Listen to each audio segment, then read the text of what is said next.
Welcome back. Listen, as y'all can see, I'm a busy man. This is my third show today.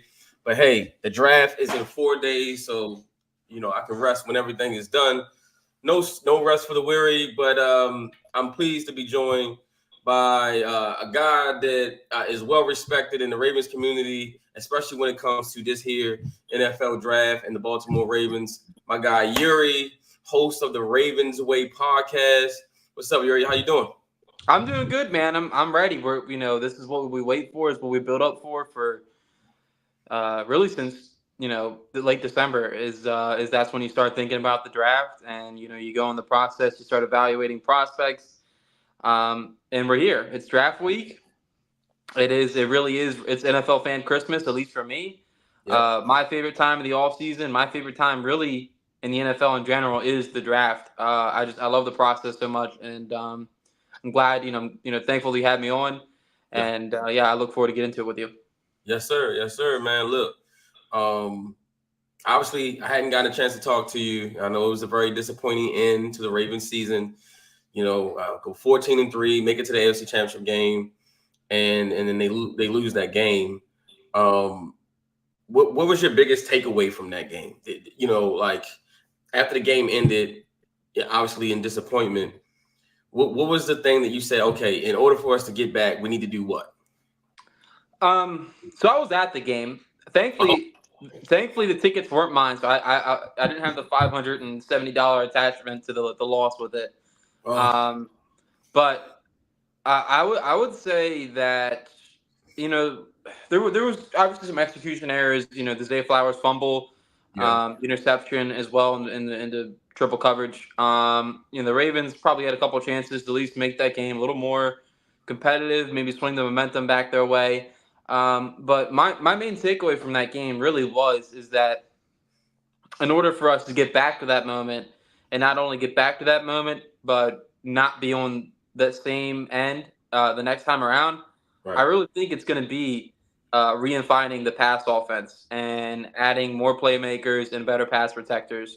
And I'm pretty set on that. The Ravens just had a triple crown defense, and they certainly did their job in terms of limiting Mahomes and the amount of points they scored.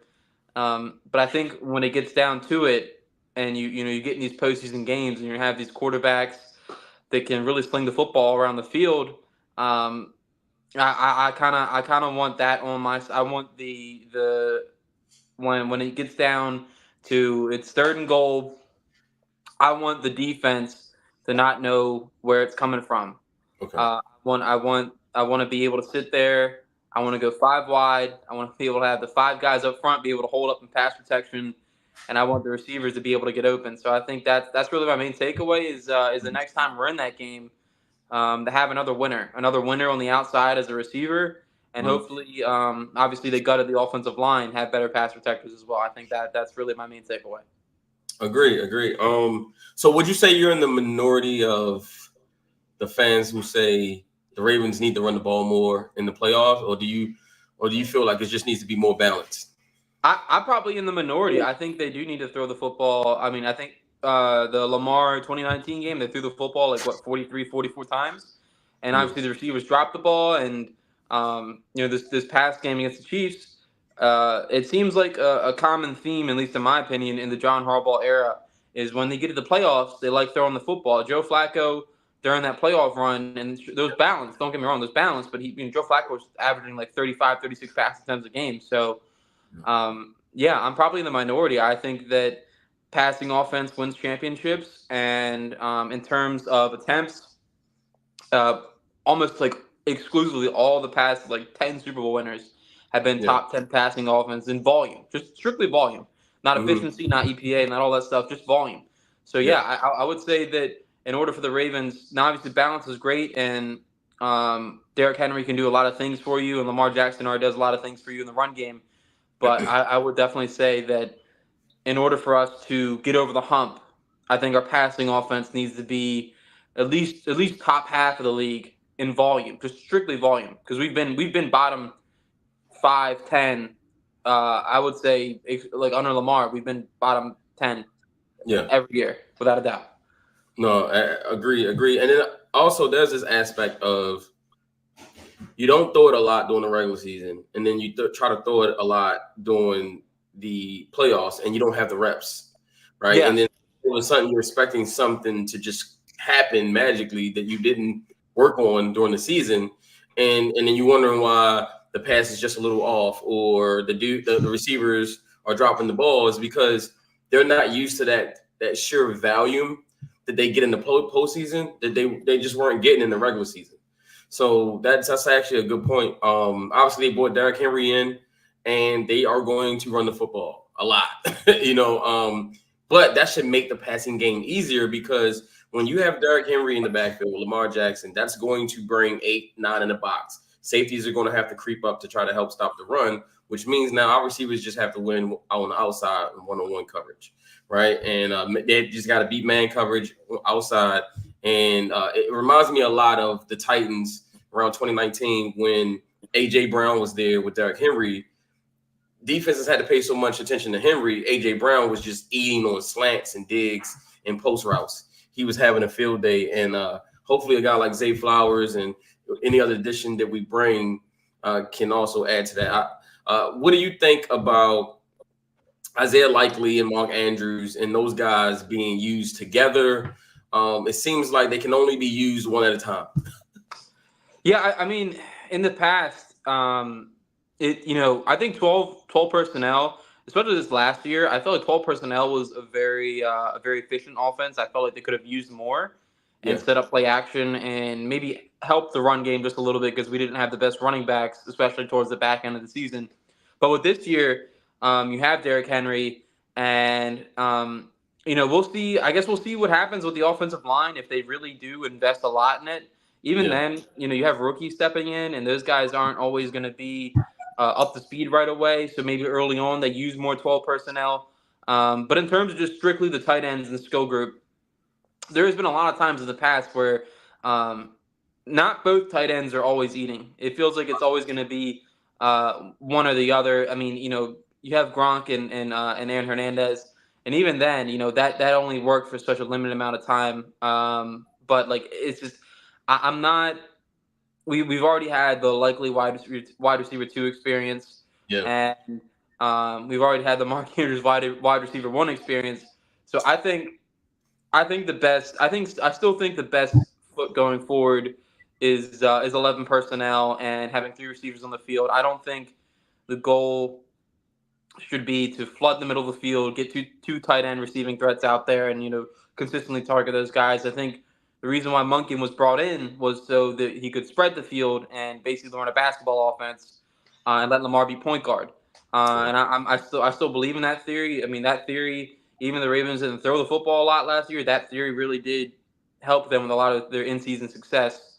And of course, in the playoffs, they kind of went back to back to the middle of the field stuff and letting Lamar run a lot more. And but yeah, I would say I'm a little cautious on the we need to get Mark and Likely involved. I agree with that. I think they're both great playmakers, but in terms of sustained success, I don't know in historically that's ever really happened. Right. I think people see what Kelsey does for Mahomes, and it's easy to draw that conclusion and says, well, we need to do that, right?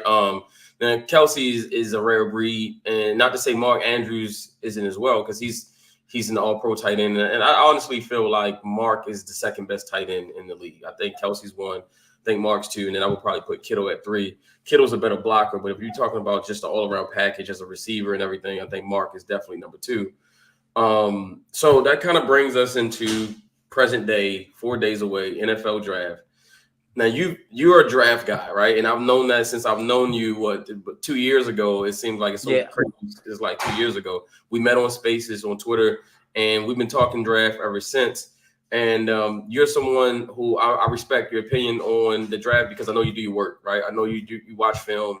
I know you know the prospects, and so even if we have different opinions, I know you've done the work.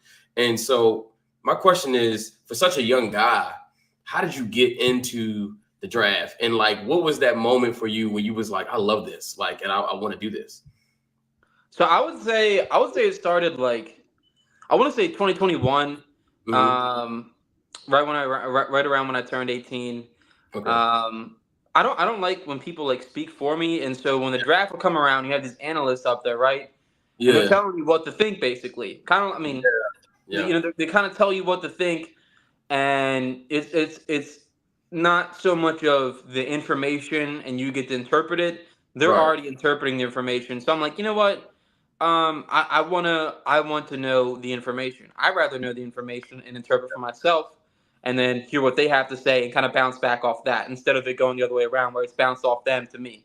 So I would say right around 2021, that's when I'm like, like let me look into this. Let me see what the information is about. I wasn't really super into the film yet. I was just like, let me just read the prospects. Let me just Right. go on TDN or PFF or wherever and just look up the prospects, see what they're about.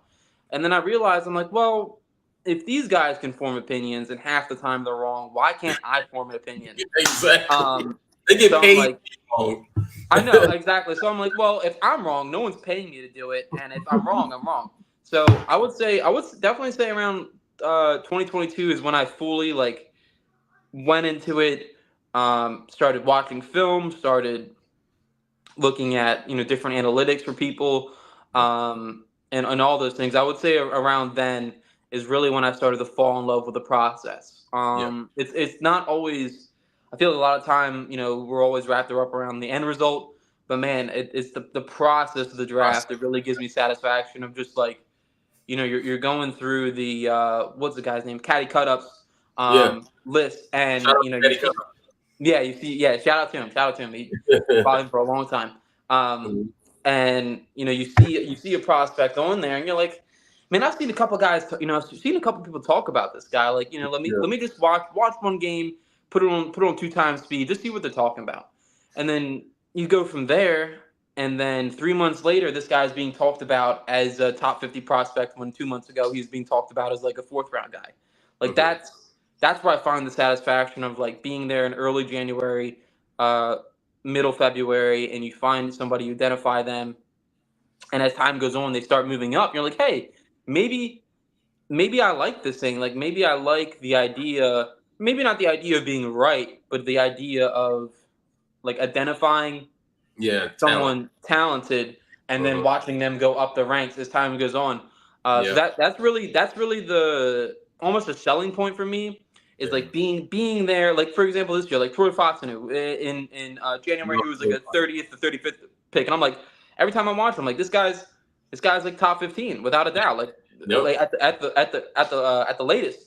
Hmm. And there's plenty other names I can throw out there that I was like way back in January. I'm like, wow, like this guy, Yeah. why are we talking about this guy when this guy's kind of better? Yeah. So Right. Right. Exactly. yeah, that's really I would say back in 2021 is when I got started. 2022 is when I fell in love, and 2023 is when I felt like I had my like I'm trying to think of the word for it, like the all Your of it coming together, the yeah. relative athletic scores, the film, the Yeah. analytics, being able to put it all into one and being able to like process all three and spit it out in like a Yeah. coherent way. That's So that's yeah, that's awesome. I mean, you're right. Like I remember telling people about Troy Furtado last year during the college season, and I was like, man, this kid is great. And and when hey, shout out to Victor too. Shout out to Victor. yeah, and when people were saying, "Oh no, he's a guard," I'm like, no. This guy can play tackle. Yeah, he might not look the prototypical size of a Jonathan Ogden or a Joe Thomas or how we were used to looking at tackles, but we also have to understand the game is different as well. The game is much different than when those guys played. So everything is played in space now, right? Offenses are looking to move and throw the ball laterally as much as they are vertically. And so you need guys that can move. And to me, I think he can be, I believe he can definitely be a Pro Bowl guard, but I wouldn't put it past him being a Pro Bowl tackle as well. If you need him to play tackle, he's definitely a tackle. But yeah, I agree with you 100%. That's exactly why I love the draft is that I started watching the draft as a little kid and just like I would just consume as much of it as I could. Like I would watch, like back then it was more than 3 days. I think it was like the draft was like 5 days. It was like a whole week, and they would start early in the morning, right, and then go throughout the day. And I would just watch every round, every single pick, and I was just so enamored with the way Mel Kiper could break down every single prospect. It doesn't matter how far away, how small the school. I mean, it was amazing. You could just mention some kid from a school you never even heard of, and he not only knows who the kid is, but he also has a backstory about the kid. I thought that was amazing. And then I used to buy these pro football draft guides. They used to sell. They still do sell them. They sell them at the bookstore and stuff like that. And because you didn't have YouTube, right? You just couldn't just go to YouTube and just look up a prospect. You had to read about them. And so that's where my love for it came. And then it just kind of grew and grew as I got older, as more information became available. And then now I'm all in, right? I go to the Senior Bowl, I go to the East West, the Combine, I'm everywhere. And it's because I want to be able to get all the information to be able to give an educated response or an opinion about a player. And I think you said it perfectly. There's a gratification to it when you say, "Hey, I think this guy is good," and maybe it's not a consensus, and then he turns out to be good. And you're like, see, I was on that, right? Because ESPN is more of a group thing, right? Like you said, they want to tell you what to think. They want to tell you, "Hey, this is who is good and this is who's not good," and you're supposed to just go with that. So 100% agree with that. So all right, so the number 2 prospect in this draft, by many people, is either Jaden Daniels or Drake May, right? Now, you are, for anyone who follows Yuri on Twitter, he's a huge UNC fan. So how did you become a UNC fan? What's the backstory of that? So I want to say, well, one, my prospect rankings are a little crazy, but in terms of becoming a UNC fan, so I say when I was up until I was around I want to say 14. Okay. I was a Maryland Terps fan. Okay. And so I still follow them. I still keep up with them. But I had a lot of family from North Carolina, from Raleigh, around that area. And I went down there one time, and I got to visit the football field. They bought me all UNC gear. I think at the time there was I got a Sam Howell shirt. It was like all types of stuff. Yeah. And as time went on, and it really wasn't about like the success of the Maryland program or anything, because UNC football has not been that successful either. But I fell in love. I fell in love with the colors. I fell in love with the Tar Heel, like that. That really resonated with me. And then I started watching UNC basketball, and they've always had a good team. Right. And so those two kind of came together. And I mean, the story, is just like, it was just family. It was timing. I still follow. I feel like with college football, college basketball, there's nothing wrong. Like, you can have a main team, but if you have another team with them, it's not a big deal. There's 128, 100, it's thousands of teams in Division I. You know what I mean? Like, it's not a big deal. It's not like there's 32 teams in the NFL and you have to pick one. There's 100. There's 5 times more. So that's kind of where it came from for me. It was like the family, the colors, the resonation, like the spirit behind the school. So many great players have played at UNC for both basketball and football. You have Julius Peppers, Lawrence Taylor, Michael Jordan. I mean, the quarterback Drake May has had like 4 family members come through there. All as Division I athletes. So Stackhouse was there. Vince Carter. Did you say Vince Carter? Yeah, no, I didn't. Joey Stackhouse. All right, so you kind of hinted at it. How do you have this year's draft class of quarterbacks? How do you have them ranked? So, I mean, obviously, I am a UNC fan, and right. I really do try and exclude bias out of my opinions. Yeah, but I think when it comes down to it, I think it's more of a 1A 1B thing. But I do have Drake May as 1A, Caleb Williams is 1B, and then 2 would be Jaden Daniels, 3 would be JJ McCarthy, 4 would be Penix, 5 would be Nix, and then after that you probably have Rattler, right? And the rest, Pratt and Travis and all those other guys just mixed in there. But yeah, I feel like, and I feel like with every quarterback, especially the ones that come from UNC and the Zach Wilsons, like they're a pro style quarterback. But I feel like with Drake May, it's the combination of his pocket awareness with the ability to, he drifts in the pocket and sometimes um, creates additional throwing lanes while drifting in the pocket, along with his ability to throw the football downfield. Um, it all comes together in one, and it's Caleb Williams is certainly a Yeah, great prospect, and I won't sit here and say he's a bust or anything because I think that's ridiculous. I think he's a great prospect, and I think any team would be happy with either quarterback. To be completely honest with you, I yeah, think that some of the late overthink that's going on around Drake May is just it's prospect fatigue, in my opinion. But I agree. I agree. I just I like both of them. I end up and I promise you it isn't because I'm a Tar Heel fan because Yeah, I would if Mitchell Trubisky was Drake May I would tell you, yeah, but they're not remotely close and right. I just think some of the post snap processing Yeah, from May just gives me yeah, the little edge over Williams. I feel like Williams post snap, and you saw it in the Notre Dame 2023 game.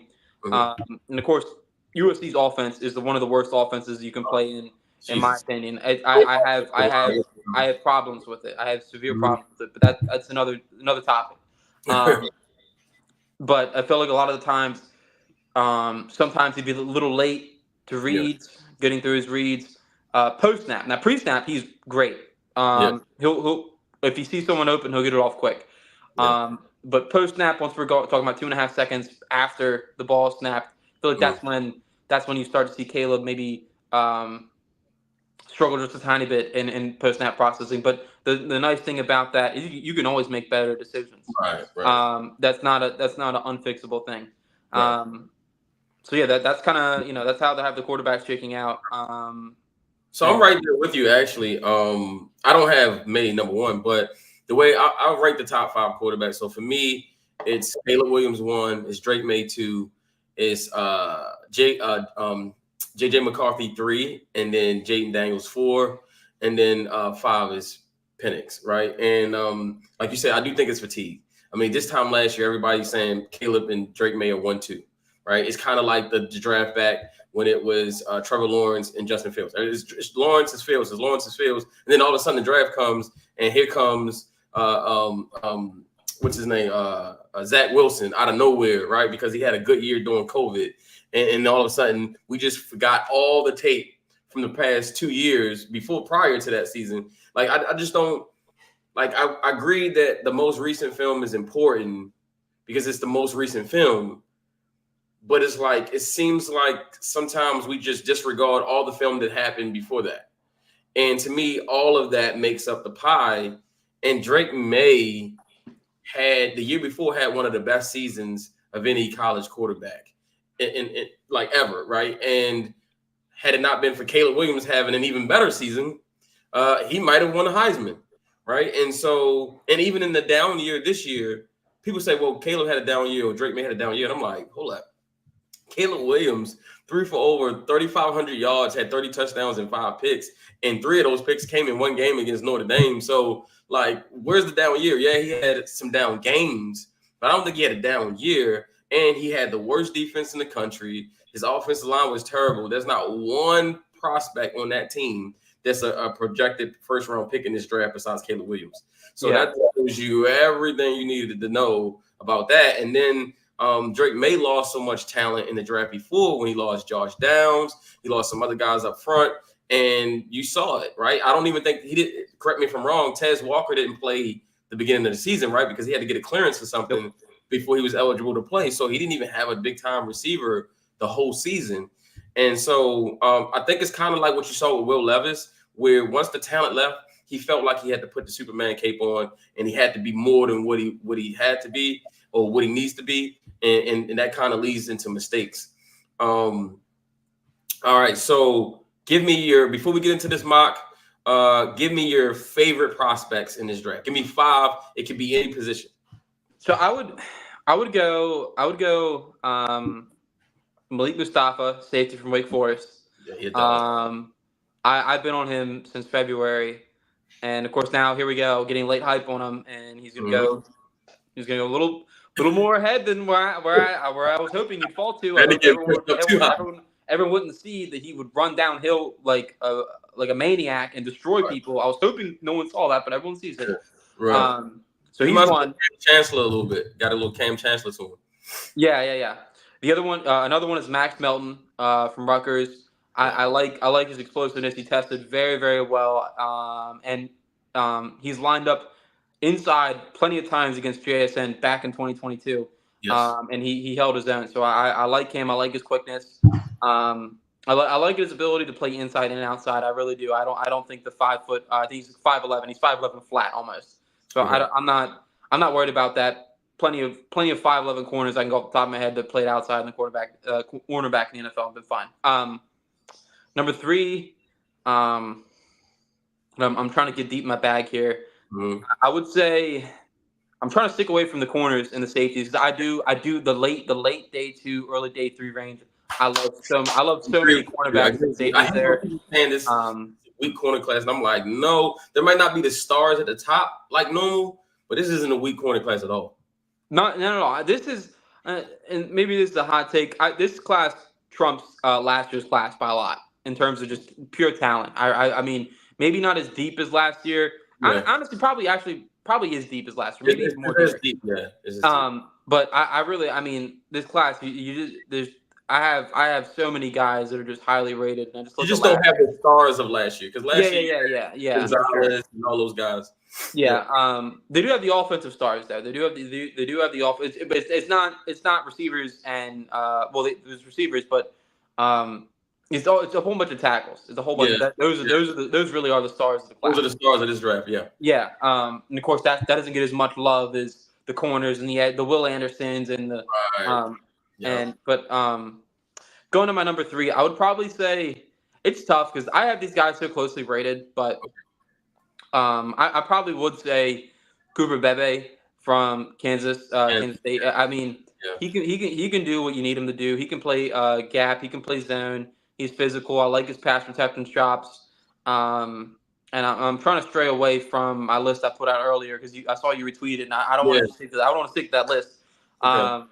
I will throw out there, and I'm not going to count this towards my 5, but my number 1 prospect in this class is Malik Neighbors. I think he is a special, unreal football player. I think come draft night, a franchise will be changed if he goes somewhere that isn't already like established. Like if he goes to Chicago, I think he'll do fine.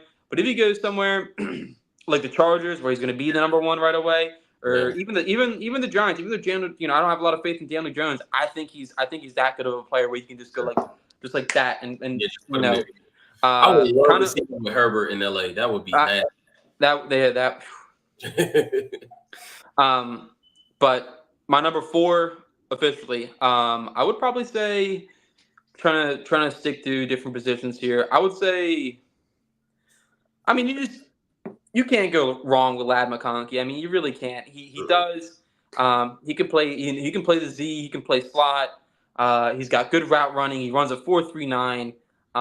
Short area quickness. I mean, he really has all you would want in a good receiver. He may not be a home run, but he certainly is a double. He's certainly a double or a triple in terms of hitting a pick. I just feel like you pick him, you're going to get a good player. And sometimes you over project, you under project. Yeah. With him, it feels like you get him, he's going to be good. You're not. I mean, if you need a receiver, he'll provide. Then I would say the last one, and we're talking favorite prospects. Favorite guys. Some Yuri guys. Okay. Man, we're getting. I'm gonna get deep in the bag here. Okay. D. Cameron Richardson from Mississippi State. He's 6'2". Yeah. He reminds me a lot of Martin Emerson, who was another my guy 2 years ago. Yeah. That I was ready to rush the stadium at 45 for him. He's just another one of those Mississippi State corners, like Forbes, like Martin Emerson. Just this outside innate ability to be able to stay outside and off zone, and really, I mean, just track the football down and make plays in the football. He's another guy, a late riser. PFF didn't even have him at all. until a week, like 5 days ago. So that would probably round out my 5. Trying to get a little more creative than the list I put out earlier, but there's so many. There's so many. I really do love this draft, and I think that a lot of teams are going to walk away happy. Yeah, it's a great draft. Real quick, before we get into this, if you could look in the camera and talk to EDC, and you knew he was listening, what would you tell him to do at pick 30? Like, what advice would you give EDC to say, hey, look, man, this is what we need to do at pick 30? What would you say? If he's listening, I would say, let's see. I'm trying to be a little parable, but also a little serious. I would say that what do you envision that player doing this year, next year, and 3 years down the line, and also what's the fit of that player? What's the athletic upside of that player? Can you envision that player ever being a top 20, 25 player at their position? Yeah. If not, and you're at the end of the first round, what do you have to lose in terms of picking a player like that? Yeah. Because quite frankly, some of the players in the past they've picked, you have your Hollywood Brown, who he was kind of like a safer floor type guy who was never going to be higher upside, and you have your Patrick Queens who end up, they're a little raw, but they end up developing and they get paid $13 million a year, and of course that takes time. So how do you weigh those two things out? How do you find the nice middle ground of a good football player who also has good upside, like Zay Flowers, who's in my opinion was like a perfect pick. Good floor. You knew he could come make an impact, but a couple years down the line, this guy could be a really good football player. So, I guess if I put it in one sentence, pick the best athlete. That would as athletes dominate football. All the top positions, all those guys are great athletes, and you cannot go. I feel like you really cannot go wrong with taking a great athlete. And at the end of the day, you miss. I don't think that should stop you. I mean, there's so much out there, and Math Bomb, the guy who does the RAS thing every year, he put out a lot of studies about how the top performers at every position, man, they're at least a certain benchmark of relative athletic score. They hit certain combine numbers. And sometimes there are outliers, and you can take a swing on an outlier like a Kyle Hamilton, and you can hit. But I feel like at the end of the day, if I had to put it in one sentence, take the best athlete, and I think everything else will fall in place. So, okay, would you trade up or would you trade back if you had a choice? If I didn't know the players available, it really would be so nice to see a tackle slip and them go up for him. Yeah. But I just think it's the draft, and that's what happens. Good receivers, good tackles, and good corners go early and often. Yep. And when it comes around to our pick, I would probably say trade back and see if we can get another top 100 pick. If we can't, I wouldn't trade back. I think I would stick there. Okay. All right, cool. Well, let's get into this mock draft. Yuri, I'm gonna give you the first pick. Okay. And then I want you to make the pick and then explain your reasoning, and then we'll go on. We'll rotate. I'll take the second and third, and we'll just go back and forth. Okay. All right, let's get started here. And looks like everything's kind of going almost the way it could end up going realistically. All right, so as you can see here on the screen, you have Johnny Newton available, Kool-Aid McKinstry, Jackson Powers Johnson, Troy Franklin. Let's see what other players they got. So at receiver, we got Troy Ladd, Keon Coleman, Roman Wilson, Pearsall, Polk, Leggett, Corley, Burton. Then we go to the corners. You have Kool-Aid, Mike. I love Mike Sanders, by the way. And it's Rakestraw Jr., TJ Tamba, Kamari Lassiter, Andrew Phillips. Then we let's go to old tackle. We got Kieran Amagaji, Kingsley Somatea, Brandon Coleman, who's getting a lot of love now. I've always liked Brandon Coleman, but it seemed like people just woke up one morning and was like, oh yeah, Brandon Coleman's a good football player. Interior, obviously you got JPJ, Zach Frazier, Christian Haynes, and BB. Cool. So my first thought here is we have Newton on the board and we have Penix on the board. I am curious on what these teams trading up are. Well, who are they? Are we allowed to trade back in this, or do we stick and pick? Yeah, you can trade back. Yeah. What does the trade tab say? The trade value? No. What is the two people trying to trade up, or at least it looks like it says two people. Where's that? Let me see. Next to draft a player, trade.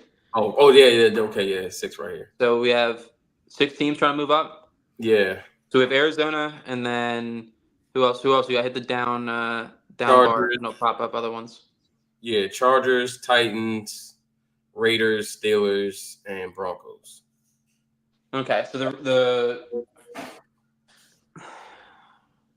I would probably be interested in either 38 or 44 because the further away to pick, the more you can get, obviously. Yeah. And we don't want to be unrealistic.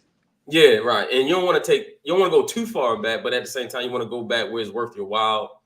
If you go back to 35 with Arizona, you're going down 5 spots.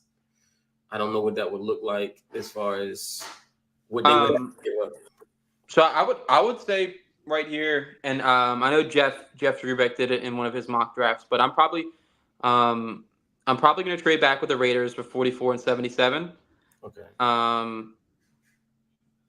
And then I'm going to toss in. What does it say? 81%. I'm trying to think. I'm trying to think of the value. Yeah. Yeah, I think that's fine. We'll keep the extra random late picks. Okay. Let me see. I just wanted to see. Oh, it probably would go up if we threw something in, I guess, huh? Oh yeah, that's okay. Yeah. 44. Well, we're gonna say that is a huge spider. We're gonna say they're desperate for Penix. That's what we're gonna say. That right. They don't care. Whenever you want a quarterback, you got to pay the tax anyway. So if it's anytime you're trading up for quarterback, you got to pay the tax. So that makes sense. All right, cool. So 44 and 77 for 30. We offer the trade, and it has been accepted. So we're gonna go back and resume the draft. Now we're gonna get here, All and let's look at the tackles and look at the receivers. All right, so it looks like Franklin, Coleman, Wilson, Pearsall, Leggett. Ooh, it looks good for us. Corley and Burton are all there. And then the tackles, we're looking at Magaji, Coleman, Fisher, Rosengarten, and Pooney. All right, so we're definitely taking a receiver here.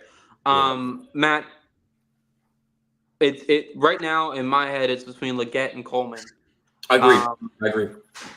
And I originally was I was down Coleman, and then I was talking to Jason Huddle Up Films, and he brought up some interesting points about him. I went back and I'm like,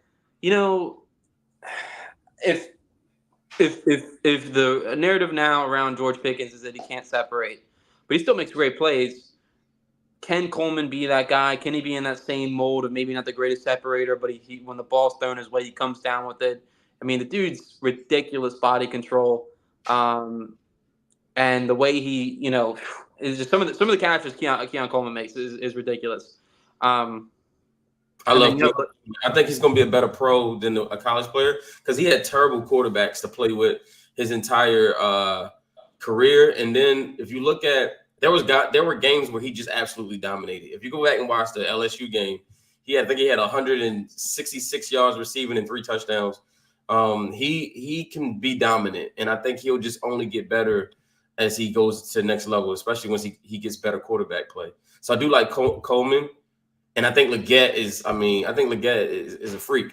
You know what I mean? Yeah, Leggett, it's the same. I think Leggett, well, first off, Keon Coleman, even though he didn't run a fast 40, he still clocks good enough times on GPS. So he isn't slow by any means. No. I also like Keon Coleman's blocking as well. I can't remember. I was watching one game the other day. I think it was the LSU game where he put the defensive back. He just put the guy on his backside. So he's everything the Ravens have been wanting since. Remember the year they tried to get Dez Bryant and the Cowboys jumped him?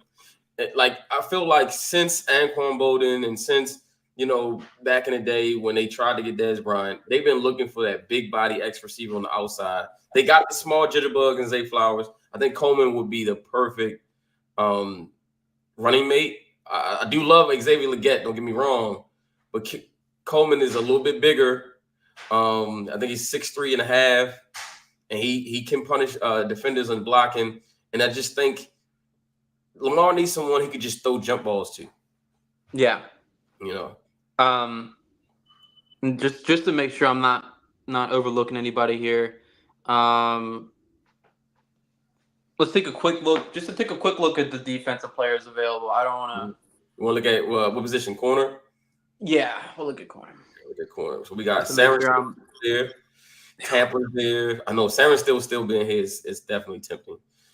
Tampa, because I actually said that in the space the other day. I said the closer we get to this draft, I feel like the Ravens could trade back and then take Mike Sanders still because he feels like a Raven, even though we don't really have an immediate need for that position because he's a nickel. But we will need him like in a year or so. And I mean, he could just be a luxury at this point. But we still got Kyrie, Kalen Carson, Max Melton, and Andrew Phillips.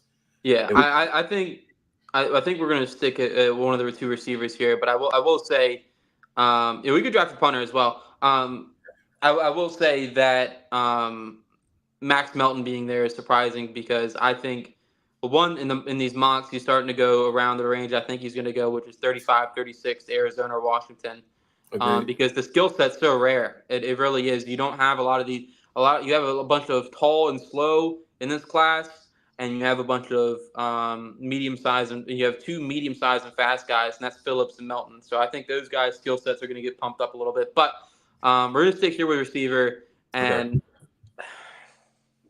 I know. I'm just waiting.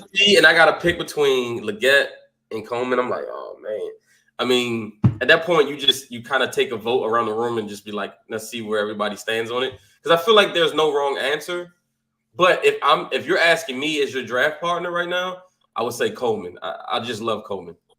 Yeah, I think when it comes down to it, I think what's going to make the decision here for me is they both have great body control. I think we can both agree on that. They both agree. The ball's up in the air. They both high point it, and they do a very, very good job of that. I knew he was coming. DMV talking about Legette. I knew he was going to say that. He loves Legette.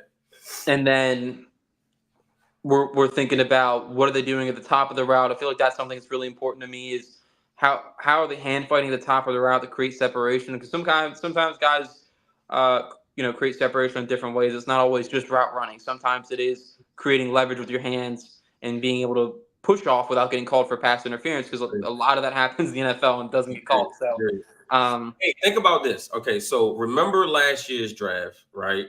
They only took Zay Flowers. They had limited amount of picks, so they took Zay Flowers. He was the only receiver. But think about undrafted free agency. When that hit, they brought in Dante Demas, big body receiver. They signed Laquan Treadwell, big body receiver, right? Think about the body types that they brought in. Mm-hmm. They're clearly looking for something. And there was the report as well from ESPN about them also looking for an X receiver, and that was 4 or 5. So right. So that to me that feels like Keon at 6'3.5" more than it does Legette, who's at like what is he 6'2"? I think he's 6 foot like 1.75. Change right. So I feel like it's more Coleman. Plus, I also feel like Coleman has a better floor. I think Legette is still kind of developing. Like he really just kind of really came on last year, and I think he has the ability to like if he reaches his potential, man, we might be talking about a star in the league. But I think Keon Coleman has some of that as well. I do think Legette is faster, but like you said, Coleman's not slow by any means. I mean, the dude punts for crying out loud. You know what I mean? Right. So. Right. Yeah. And Keon does have a lot of similarities with Dez Bryant as well. I think that's but I think I'm gonna go in a different direction here. I think it's just the way sometimes when I view these prospects is the exciting thing with me with Legette is that, to your point, He just came on. He just started becoming good. So the projection, and not to say projecting, Keon obviously, in my opinion, would be a better pro than college player. But with Right. with Leggett, I think if you're like projecting the two, I feel like Leggett's more like that, like more like almost like when he's like when you think I'm projecting, I feel like Yeah. Keon's more of like a you know what I mean. Like I feel like Yeah. I just feel like Leggett, if his breakout season was what he had last year, and there's a lot of great tape out there. How much better can you get? Like I Right. think you can get a lot better. I Right. think he can get a lot better, Right. You feel and like I he's think just he's what scratching like the surface he's of like what he could be? You good. feel you feel like he's just scratching the surface of what he could potentially be. Right, and I think, and that's not to say Keon's maxed out. I don't think Keon's maxed out at all. I think Keon is already a great player. Who's Um, younger? Who's but younger?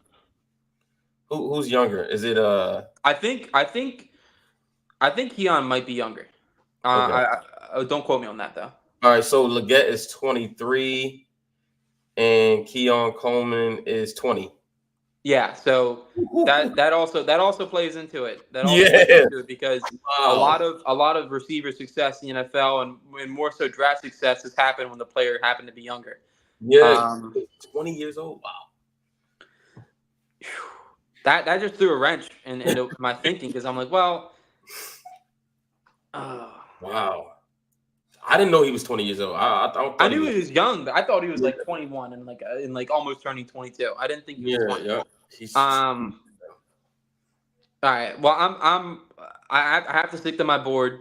okay. Um, I'm gonna go Leggett. I have to stick to my board. I have Leggett as the 35th player, and Keon is the 43rd. So Okay. I have to stick to my board. And that 20-year-old thing is probably gonna come to bite me once we ever look back at this, Right, right. because 20 years old, man, you can. I mean, you're at least in your brain, you're not even scratching the surface. You know what I Not mean? even scratching it. Like he don't even know Me what's 1 year going on. ago, I'm like, yeah, absolutely not. Bro, But yeah, he doesn't even know what he doesn't know yet. You know what I mean? Like he's yeah, just young. exactly. But yeah, I'm gonna go. I'm gonna go with Leggett here, and He says Yuri for this, president. All right, we going Xavier Leggett. Oh man. Hey, if you would have picked Coleman, DMV might have just unfollowed you. I don't even know if he follows me. He might. All right, so we're on the clock again at 62, and oh yeah, we're on the clock again at 62. All right, so it's on me. Obviously, we got to take a tackle. I mean, that's just kind of, do we even have to, Yeah. So I love Kieran Amagaji and I love Brandon Coleman. I think Kieran Amagaji is a dancing bear. I just love the way he pulls. I like the way his feet. He's really, light on his feet for a big guy. He's got good hand placement, and I think he's still developing. Brandon Coleman is a dog, though. Brandon Coleman is a guy that can play guard or tackle. I think Kieran could as well. I think Brandon Coleman could play inside, outside. He's got versatility. He's got pretty good length. Let's check out his height here. He is 6'6", 320. Whereas Kieran is 6'5". 6'5", 318. So yeah, they're about the same exact size actually. Which one of these guys do you like more? So I'm gonna go with Kieran, and that's because I did a pod back with Ian Cummings, PFN Network, and the thing with Kieran, I feel like to me, is he is kind of like a creative tackle. He has 36-inch arms, and he not only does he have that, and of course arm length discussion, whatever, but he also the way he deploys that, the way he extends and uses that leverage to his advantage in the run game and as a pass protector. And to your point, he is a dancing bear. And of course, he goes to Yale. He doesn't go to Alabama. Doesn't go to some big college. Right. Yep. And you can take that into account. But he dominated. I mean, he that last year, man, he dominated. And my draft philosophy is if their best year was their last year. Sometimes I feel like it's worth the bet. I mean, and He's he's rising smart, player. right? He can pick up whatever you put down because he's smart. Yeah, he went to Yale. Sure. You know what I'm saying? So it won't be that hard of a transition. All right, so we're gonna go Kieran Amagaji with our second pick. All right, so Yuri, you're back up. and we are at our third round pick 77, which we got from Vegas. Vegas, for people who are just tuning in, Vegas traded up to pick 30 to pick Michael Penix, and we went back to pick 44. We just picked 62, so right now we have Xavier Legette, and we have Kieran Amagaji from Yale to tackle, and now Yuri is back up with our third round pick 77 in the trade that we got from Vegas. And what do you think about what position you think about going here? Well, the fact that those two receivers are available is kind of tempting, but I'm gonna let temptation. Burton and Pez, yeah, that's crazy, right? I'm gonna let the temptation subside. I want to look at the corners and just take a little gaze at what's going on there. Right. You got Kyrie Jackson, Renardo Green, Kalen Carson. I mean, I like Renardo Green a lot. I do. Do you think he's a nickel, or do you think he can play outside? I think you can make him work on the outside. I think you can make him work on the outside. Let's are you be on the thinking that safety is an underrated position of need? I am. Yeah. I am indeed. Yeah. If Jaden Hicks was available, I would probably take him right here. Let me see if he's there. Oh, Kalen Bullock. I love Kalen Bullock. Yeah, I love Kalen Bullock's ability to play split safety. He can play that Geno Stone role perfectly. Yeah. What about the edge group? Yeah, let's see it. Because this group is thin. So if you don't get one like the first 3 rounds, you might as well forget about it.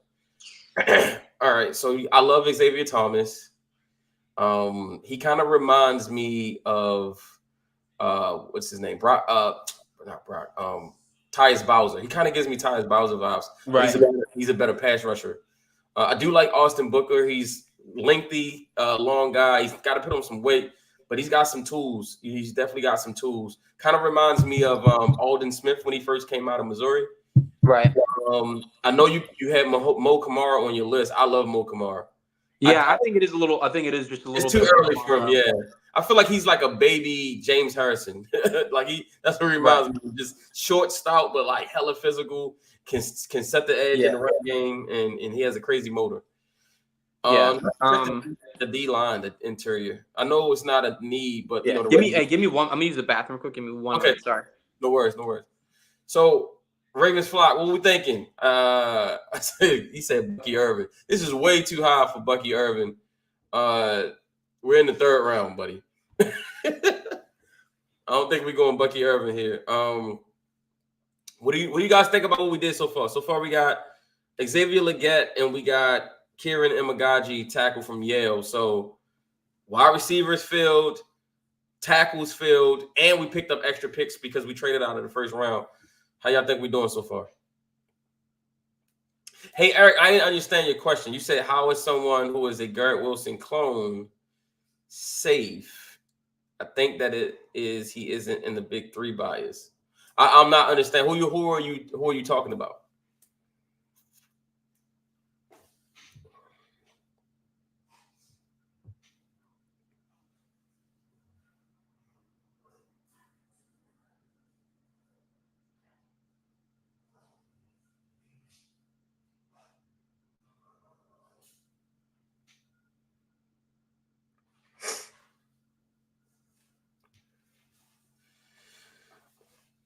All right.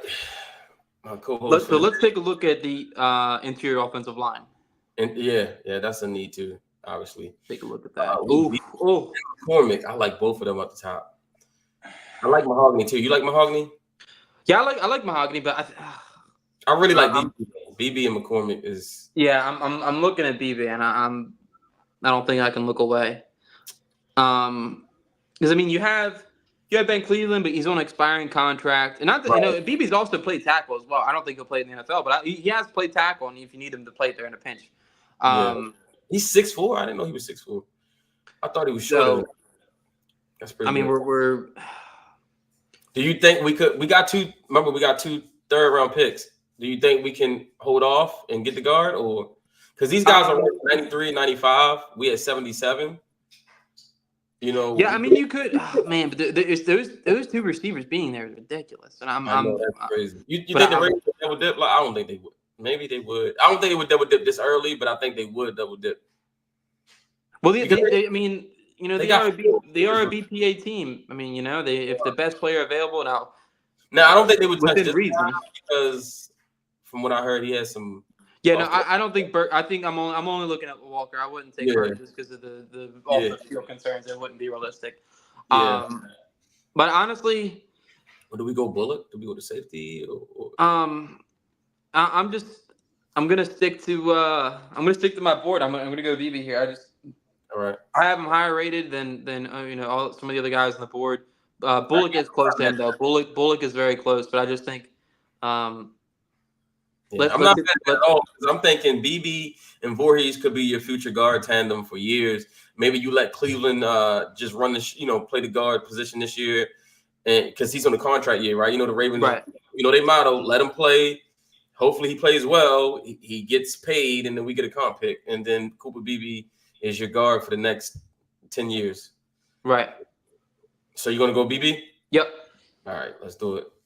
All right, I think with this next third round pick, we gotta go corner. Oh, Caleb still there. It's good. Any defense is really good. Bullock is still there. This is wow. Okay, I didn't think Bullock would still be there at this point. In the corner, I like Bullock more than I like Carson. Yeah. Yeah, I can't go corner. The corners are like I can wait on that at this point. Let's check the edge rushers out. Mo Kamara is still there. I still think we can wait on him just a tiny bit. Yeah, we can wait on him. It's too early. Would I be crazy if I took Bullock here? No, not at all. I think I think safety's they have two on the roster. Yeah, right. They got two on the roster, and then I think Kyle Hamilton. I think next year they're gonna have to pay Kyle. Next year will be the first year he's eligible for a new contract. Right. And to me, a guy like that, you pay early rather than late because the more all pros he gets, the higher the price becomes. Right. So pay him early. All right, I'm gonna take Kalen Bullock here.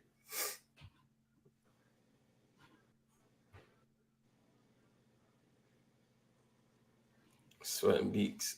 Sweating Beaks is crazy. He said Sweating Beaks. Just those two names together sound crazy.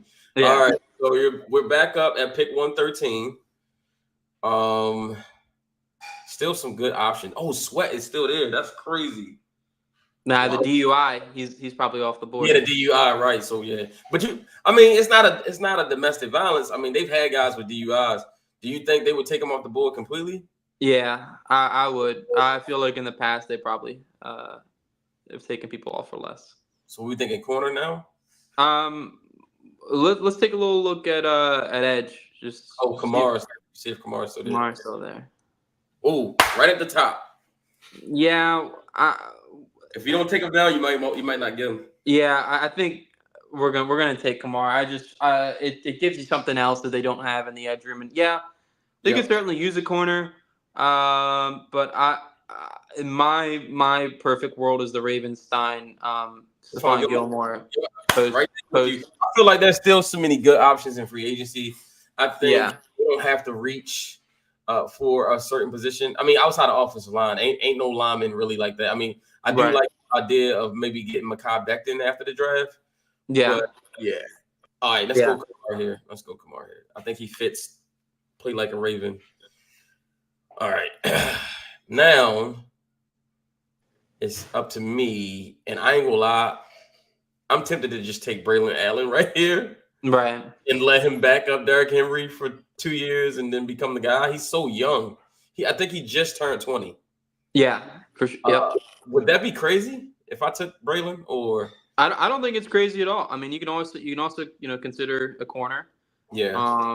I love Drain. I do. I like Drain. Cam Hart's another one, maybe a little more developmental. Yep. Cam Hart. Richardson as well is there, so you can go. This is really like the BPA pick. Like, I think we hit most of our needs really. Right. Now we can, maybe you want to double dip a tackle. There's certainly a lot of ideas available here.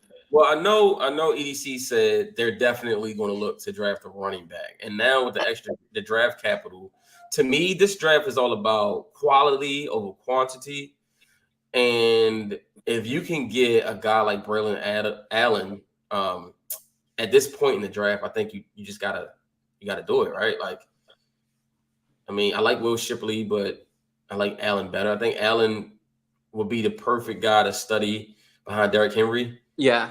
Very similar body styles, and like that's how identity, right? Like they're gonna want to keep the stable full at that position.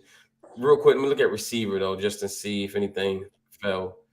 No, I like some of these guys later, but nah. All right, so I'm gonna take Braylon Allen. I just think the value's too good at that point. He's he's the top player overall on the board. So yeah. I like what we got. I like what we're doing so far. This is I would be very happy if the draft went like so this. I'm running the pickup already for Richardson, corner out of Mississippi State. Yep. You just talked about him. Yeah, the developmental upside is it's there, and it's been a while since they've really drafted someone in the 4th or 5th round that has the size and he runs a 4.3. He's got the size profile and the speed profile. So I mean it's there. It really is there for me. 6'2", 166 and runs a 4.3. Sounds like a Raven to me. Ravens flock. What do y'all think? This would be a home run still right here in the round 5 to be able to get a guy like that. Let's go. Now, of course, when draft day comes around and everyone's like, "Who is this guy?" When he goes to pick like 70, it's like, well, right. Just remember, we said it here first. We said it here first. You know, it's the first time you heard how good this kid is. So, all right. So now, I think it's time to start maybe double dipping into some positions. Yeah, that we've already filled. So, like, I like Glaze. Yeah, I like Glaze here as well. I do like Glaze. Let's take a look at the interior, like, because I think the interior guys are deeper than the tackles. I mean, we don't have a backup center. A guy like Drake Nugent, or Dylan McMahon would be solid because they let Sam Mustipher walk, and the guys we just drafted, none of them really play center. Like BB is not a center, right? And Kieran Magaji is not a center either. And so they really kind of need. I mean, I guess we got Makari, but I don't really like Makari at center. So we could go back up center here, or we could go Washington. Wide receivers are a little thin. Yeah, I like Bob Means out of Pittsburgh. Jason put me on him, and I certainly another. Yeah, I wouldn't. I mean, you know, this is obviously your pick, but he's another X-style receiver that you know, can really fill that void at least throw another dart at it. I do like Bud Means. He's solid. I was looking at tight ends because I just got this feeling, especially if they trade back and get more picks, a tight end is definitely getting drafted. They just love tight ends and they just can't stop drafting them. I hope not. I know, but if they draft one, that tells me someone is moving on very soon. Maybe not this year, but maybe next year. What about backup quarterback? I mean, I don't really like the room right now. Josh Johnson is whatever, and then I'm not even sure Malik. What's his name? Malik Cunningham. Yeah, I don't think he's a quarterback. I think he's just like a weapon athlete. Yeah, so, I mean, you know, obviously this is your pick, but I would probably double dip with Glaze here and throw another dart out there. I mean, it's a 7th round pick. You're not, you know, if he ends up not hitting, you know, you cut him. It's not going to cost you anything. Obviously, this is, you know, your pick. So I don't want to. I like Glaze. He's a Terp too, so why not? Let's go with Delmar Glaze. You know, he's a Terp, so I can't go wrong with the Terps. All right, here we go. We're back on the clock at 2:28, and wow, Joe Milton is there, still there. I know, and but the thing that's bothering me is James Williams is there. Yeah, that's crazy. James Williams probably won't be here in the round 7. I can assure you. Yeah, but I mean, like we said earlier, they have 2 safeties on the roster. We got a 3rd. The 4th, they usually carry 4 or 5 safeties. So I mean, you go another safety here. It's not the worst thing in the world. Some people even think he can be a linebacker. So he's kind of like a hybrid. Yeah, and I think the versatility of him is another thing that can add to the defense. We already got Kamara. We have a corner. We have 3 linemen. This is just like a best player available situation where I see them just taking James Williams and like, you know what, we'll make him in. We'll make him into what we need to make him into be. Okay. So I think we could game James Williams here. Interior D line. No. I do like Lovett though. I think Lovett's a nice option, but I wouldn't. Given our needs, I think the defensive line group is just It's solid. It's someone you can't pass up on. I feel like it is what it is at this point. Okay, James Williams. I mean, Marcus Williams also has had issues staying healthy too. So yeah, for sure. So and you can't count on Darius Washington. He's always hurt as well. Yeah. So yeah, James Williams feels like a good pick there. All right, looks like this is our last pick. I'm gonna take Joe Milton. Why not? Developmental quarterback. I love Joe Milton so much. I really do. Yeah. I hope someone fixes him. I really do. And His arm he can make every single throw. He just needs all the other stuff, right? Like he needs someone to help tear down and rebuild his mechanics. His footwork needs work. But his arm is unquestionable. Like the minute he gets drafted into the NFL, he's going to have one of the strongest arms in the league. Yeah, so, without a doubt. I'm gonna take Joe Milton here. Developmental quarterback. Put him in that room, and hopefully in 3 or 4 years you got something. There you go. Wow. And there you have it. Draft Nerds and my boy Yuri, collaborative mock draft. Tell us how you think we did. What did PFF give? They gave us a B+. But that's because we didn't take who they wanted us to take. Who they wanted us to take? Troy Franklin? Yeah, no. Take Troy Franklin over Leggett. I like Troy Franklin, but no. I'm not taking him over Leggett. To me, this is a great draft. I'm going to post it on Twitter, and so everybody can share it and everything like that. But yeah, let's do a recap of this draft real quick, Yuri. What do you think? Like if it laid out like this, how pleased would you be? I'd be pretty happy. I mean, sometimes the board doesn't fall perfectly. Like there aren't, there wasn't like what I was saying, like Jaden Hicks at 77. Like not all the time the players you want are gonna just fall the way you want. Yeah. And sometimes you have to fill the needs. And I feel like we did a really good job together collaboratively of filling the needs. We got the X receiver, we got the developmental left tackle who can slide inside the left guard if you need him. Yep. We got a pure guard who can, future-proof the position. We got a safety that can play, Geno Stone's role. We got an edge that we don't have currently in the room. We don't have a jacked-up 6'1" guy who plays with his hair on fire. We don't have that. That guy's ridiculous football player. But then we got a running back of the future. We got a developmental corner to go along with the other ones we have. And I feel like this one has a little more upside because Armour Davis is not tall or fast. He's fast, but he's not 4.3 fast. Right. And then injury prone. Like yeah, exactly. And then we have with those last 3 picks, really developmental pieces where they're dart throws, but they're good ones. In my opinion, they're pretty good ones. I have a 4th round grade on Glazed. I have a late 4th on Williams and Joe Milton. He's almost like you can't even put a grade on him. You just say throw the pick, and why not throw the pick at him and just see what happens. So. I agree. So I'm gonna start from the bottom. Joe Milton, I think if you can get him in the round 7, I mean he is a really good developmental quarterback. Like I love quarterbacks. I coach, and the position I coach the most. I do head coaching and all that, but the position I coach the most is quarterbacks. I love quarterbacks. I love breaking them down, and a good quarterback coach would love to get their hands on Joe Milton. Because the thing that he has, you can't teach, right? You can't teach a dude who can make every throw on the field, has a rocket arm, and it's just not a throw he just can't make. All the other stuff you can build. You can build the footwork. You can build, the mechanics from where you want him to hold the ball at and where you want his release point to be. You can help him with film study, speed up his decision making and things like that. But what you can't teach is that arm strength, and he has it in spades. James Williams, I feel like year 1, he's going to be a special teams demon, right? And with the new rules in place, there's going to be more linebackers, safeties, corners, running backs, receivers on the kickoff team.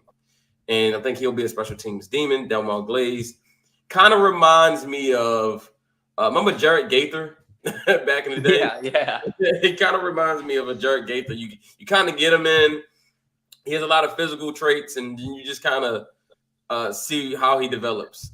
DeCamarion Richardson, like you said, developmental corner who has some traits that that you can develop. And then, again, being in that room with all that talent, like Marlon and Brandon and Kyle and Mark, like just being around all of those guys, you just can't help but get better, right? Braylon Allen is the perfect clone behind Derrick Henry. He's the perfect guy to, hey, you watch that guy, you mimic that guy, and then when your time comes, we're gonna let you go. We're gonna let you, ball out. Muhammad Kamara, again, like I said, he's James Harrison light, right? Like he's like baby James Harrison, strong at the point of attack, can stop the run, and has an relentless motor. Kalen Bullock, I love, has ball skills, rangy. To me, I feel like the future would be him and Kyle Hamilton back there. But at least for 1 year, you'll have Marcus Williams, Kalen Bullock, and Kyle Hamilton. And to me, that's the best safety core in the league. Cooper Beebe, 10-year starter. Enough said.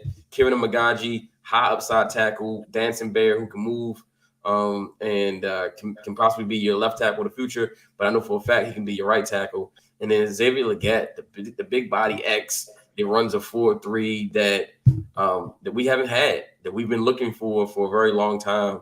And Legette, Zay Flowers, and Bateman or Aguilar, along with the tight ends and the run. I mean, man, forget it.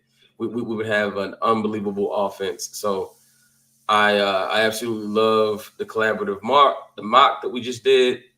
Real quick, Yuri, before I let you go, what's your take on Bateman? What do you think is going? I figured I'll say that one last. What's my take on him? Well, real quick, just to put a bow on the draft with all those guys. I feel like with all those guys, all of them in a way have something you can't teach. Yeah. All those guys have traits that you can't teach. That when they were born as a baby, they had those, and as time went on and they grew, they developed those. And so, with Legette, we talked about the size speed combination. With Amagaja, you have the length and the power combination with Bebe. Same thing. Bullock, the instincts. Kamara, the just relentless motor. You pointed out. Braylon Allen, the size, physicality. Richardson, the speed, length, combination, height. And then Williams as well, and Milton, both just more guys that are just.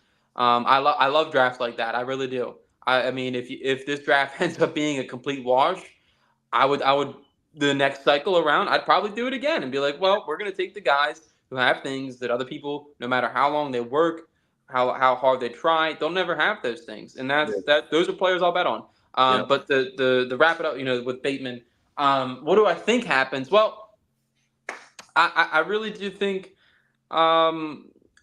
it's like the Queen situation where they try to trade Queen twice, and so it never ended up coming to fruition because the compensation you're getting for him really wasn't worth letting go of the player. You're like, well, at that point, we'll just keep him. Yeah. So what do I think happens? I think he's going to get traded. Nothing from what I've heard. One's a rumor, three's a story. Right. I have three, and all three say the same thing. So I just have to. And all three, and in times past have never let me down. I can go name by name of people who the Ravens are interested in. That all three has came out, and all three of those people that I talked to confirmed. So, I feel like I would, if I had to put a percentage to it, I would say 70%. He's traded, 30% he's kept. But yet again, like the Queen situation, sometimes it just ends up working out where we all get to sing songs together and stay together and forgive each other and forgive past transgressions and all those things. But yeah, I mean, I would like to keep him. I certainly wouldn't want him traded unless it was in a situation where they had they drafted two receivers in the top 100. Yeah. Like that, like what we had earlier. Like if they just ended up finding so good of a receiver to at least try and replicate his production, I'm like, well, at that point, I mean, sure. Yeah. But yeah, I mean, if they only end up drafting one receiver in those top 3 rounds, I think it's still worth it to keep him and at least see if he gives you anything. If he gives you something, and you don't pick up his 5th-year option, then you get a comp pick back, and that's just the way it goes. Even with if they traded for Ayuk, I wouldn't want to trade Bateman away in an Ayuk situation because I feel like you need 3 good receivers to start your core, and that's not the disrespect Nelson Aguilar, but to be quite frank, he's a wide receiver 4. He's always been a wide receiver 4, Right. and I don't want him to be wide receiver 3. Even if we upgrade wide receiver 1, I think the best offense is being multiple. And at least in my eyes, the vision right now is to keep Bateman around and at least see if he gives you something. I mean, if he doesn't, so be it. If you're what we're going to get in return, a 5th-round pick. Right. So yeah, I think that's kind of where I stand on it. I think he's traded. But what my personal feelings would say is I don't know, or what I think would happen is I think he's traded, but in reality, I don't think he's going to be traded because I don't think the market's going to really drum up enough interest unless they got some sort of pick swap going and they sweet Unless talk they the team. really wanted to get rid of him, or he really wanted to go. Well, he asked for a trade, and we haven't heard about it yet. Okay, man. I mean, I'm with you. I've heard a lot from people I know as well that he could possibly be moved. Cole was on here last week saying, yeah, he said the same thing. Yep, he said the same when thing. I was saying it, I'm like, apparently Yep. I'm breaking news. It's like, Yep. well, And then you got to think about it too. The Ravens have been flirting with veteran wide receivers during the offseason, right? They brought in Michael Gallup. They brought in Josh Reynolds. When you're doing that, knowing that you're going into a draft that's loaded at the position, it makes you think: Are they looking for 2 new wide receivers instead of 1? Right. And so, and then EDC's been really hyping up Bateman this offseason, and that's typically what you do when you got a for sale sign. When you're selling a house, you don't right. tell you tell the people about the house. When you're not trying to sell a house, you don't tell anybody about the house. Exactly. You want people to know, like, hey, this is a great house. We believe in this house. We think it has a lot of upside. Exactly. Yeah. When you're selling the house, you're going to the fireplace. Like, you don't tell them the fireplace doesn't work. You just say, yeah, we got a fireplace. Absolutely. You know what I mean? Absolutely. So Absolutely. that's kind of that's what I'm starting to feel like he's doing. He's telling you, we got this nice, look at this glass chandelier. It comes with the house. You guys can have it. You see the big space in the living room. That custom window right there. No, you guys can have it, man. You guys can have it. I know I know you like it. Here, we'll even throw in this with you and that. Yeah. And they're like, we're ignoring the fact that the wood on the floor is rotted in the corner, and we're ignoring the fact. That's not to say. And by the time you buy it, it's your problem. So exactly, and that's not to say he's a problem, but you know what I mean. Like it's the art of the deal. It's the art of selling something up more than it's really worth in terms of value. So I feel like that's kind of what he's doing right now. And we'll see. Well, I've been wrong. There's been times that he's hyped up a player in the past, and I think Brandon Stevens is probably a good example of someone he's probably hyped up in the past. He said, I believe in, and then that player ends up being good. He said the same thing about Hollywood. I mean, he said he was going to pick up Hollywood's 5th-year option and then traded him. So it's Yep. Well, Yuri, I thank you so much, man. This was a blast. We definitely have to do it again. We will. I will be doing a live stream from the day of the draft. Actually, all 3 days, but particularly more day 1 and day 2. So if you're not doing anything, man, come by and let's talk about some of the picks as they happen in real time. But we definitely got to do this again sometime. This was awesome. Thank you for everybody who tuned in to this episode. It's a great mock. The mock will be posted, you guys, on Twitter, so you will be able to, or X, whatever so you'll be able to share it and critique it. Tell us if you like it. Tell us if you hated it. I thought it was a really good mock, and if, like you said, if this is chalk, man, sign me up. I'm happy because that means they went for high upside, but they also filled a lot of needs, and that's what you want in any draft. Yuri, go ahead and plug. What do you got coming up? What's some things you got coming up? What people can find you? I know you guys have a podcast and everything like that. So go ahead and plug your stuff. Yeah, so Ravens Way Podcast on Twitter. We will be live with Jason Huddled Up Films on Thursday and Friday. More focused on Thursday. Definitely Friday on and off. I'll probably be hopping around a couple streams, hopping on Matt's stream, hopping on other people's streams, just going around, making my rounds, talking to everybody, just having a good time with the draft. And yeah, I mean, once the off season hits the dead point, we'll probably go, nice little sabbatical and enjoy the training camp and all that stuff. Yeah. But yeah, Yuri _Ravens on Twitter, and obviously everyone knows Voss Beatdown as well on Twitter, my co-host of the Ravens Way podcast. Matt, I appreciate you having me on. This was really fun. I always love talking draft with you. Because I feel like a lot of the times with some people prospects, there's a cannot do and can do, when it's more of what can he do and how does that impact the NFL. So agree. Shout out to Voss too, man. That's my guy. Yeah.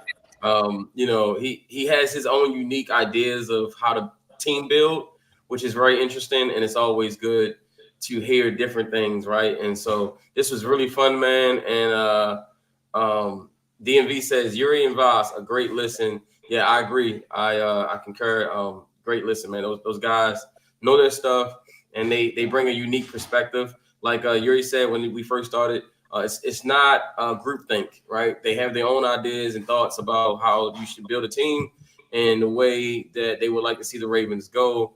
And the Ravens have adopted some of those ideas too over the years, as you guys have mentioned things of positional value stuff and like that. I know Voss is a really big guy on positional value. And so make sure you guys give them a follow. Make sure you give them a listen when they're going live and things like that. And other than that, man, Yuri, I will see you on Thursday. Enjoy the draft. And to everybody out there, thank you for listening. And till next time, we out.